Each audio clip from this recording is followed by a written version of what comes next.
Ce mardi 19 mai 2026, le ministre d'État, ministre de Relations avec le Parlement, Maître Guy Luando Mboyo, en mission, s'est fait représenter par son collègue, ministre d'État, ministre de la Formation professionnelle, Marc Ekila, lors du lancement officiel des travaux des révisitations du cadre et de la structure organique de l'administration du ministère des Relations avec le Parlement.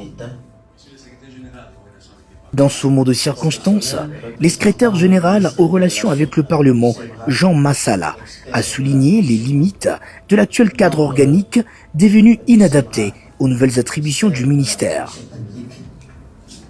Mesdames et messieurs, cadres et agents, Relayons le message du Mineta, Maître Guy Luando Mboyo, le ministre d'État Marc Ekila a d'abord rendu un vibrant hommage au président de la République, son Excellence Félix Antoine Tshisekedi Tshilombo, avant d'encourager les agents et cadres du ministère à s'impliquer pleinement afin de doter l'institution d'un cadre organique plus moderne, rationnel et adapté à ses missions. De prime abord, je tiens à présenter mes hommages les plus déférents à son Excellence, Monsieur le Président de la République, chef de l'État, Félix Antoine Tshisekedi Tshilombo, garant du bon fonctionnement des institutions pour avoir fait de la réforme de l'administration publique un des piliers majeurs de sa gouvernance et surtout pour son accompagnement sans faille. Ainsi, en harmonie avec son Excellence, Monsieur le Vice-Premier ministre, ministre de la Fonction publique, modernisation de l'administration et innovation des services publics, et dans les soucis de mettre en œuvre le décret numéro 15/043 du 28 décembre 2015 portant fixation du cadre organique des structures standards à compétences horizontales communes à toutes les administrations centrales des ministères, institutions et services publics, des experts ont été mis à contribution. Sur ce, au nom et pour les comptes du ministre d'État, ministre des Relations avec le Parlement, je déclare ouvert l'atelier de révisitation du cadre et structure organique du secrétariat général aux relations avec le Parlement et je vous remercie.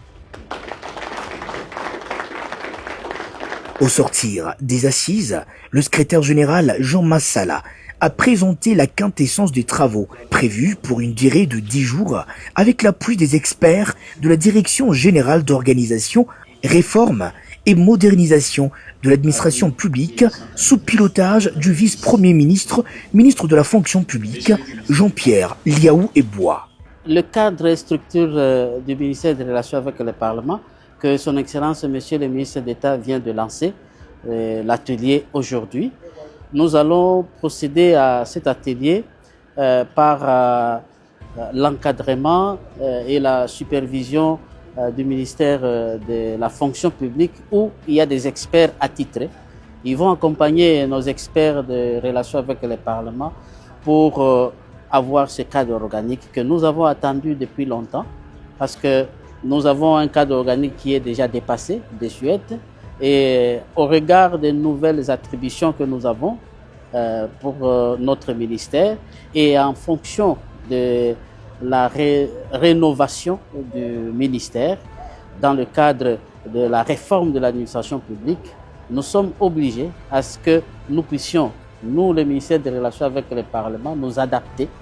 à la situation actuelle de notre administration publique.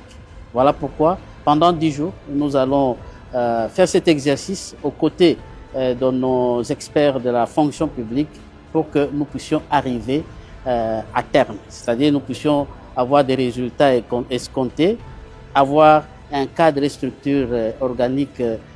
bien taillé au regard de nos besoins de notre ministère. Ces travaux s'inscrivent dans la vision du chef de l'État, son Excellence Félix Antoine Tshisekedi Tshilombo, axée sur la réforme de l'administration publique et rejoignant la volonté de la Première ministre Judith Suminwa-Tuluka de promouvoir une gouvernance ministérielle plus proactive et productive au service du développement de la République démocratique du Congo.